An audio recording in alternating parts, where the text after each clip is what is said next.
two congressmen just stepping out of that hearing join us for a fair and balanced debate. Here I have Republican Congressman Mike Pence from Indiana, and across the newsroom, Trace will be talking to Democratic Congressman Brad Sherman of California on the president's new strategy for the war in Afghanistan. So, Congressman Pence, let me begin with you. We were just listening to Robert. Hi, good to have you here today. We were just listening to Robert Gibbs in the White House press briefing, and he sort of, kind of clarified this July 2012 date to a certain extent by saying that withdrawal of any troops on that date would be, quote, conditions-based. What's your reaction to that?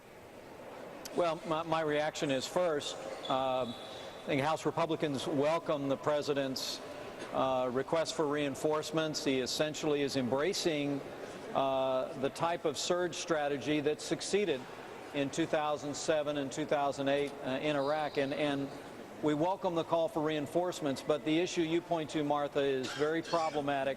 It's a question of what exactly does the president mean by saying that we're going to begin redeployment or begin withdrawal in July 2011. That sounds an awful lot like a timeline to us. It sounds exactly like the kind of timelines and benchmarks that liberals here in Congress tried to impose in Iraq in one vote after another. We managed to stop them from doing that. You know, it's never a good idea to tell the enemy when you're going to run out of your will to fight. Right. And when I go back in the hearing, I'm precisely going to question Secretary Gates on that issue, because in the very recent past, he himself has spoken against timelines as being antithetical to American military interests in the field. You know, Congressman, and you rightly point out that it's 2011. I said 2012 before, so I apologize for that. 2011 July is the date that we're talking about. But, you know, one of the things that I think is a bit of a qualifier here is that this message of this date is not necessarily geared at the enemy. In many ways, according to what the president is saying, it's geared at the Karzai government, at Afghanistan. They're saying, you know, we will help you.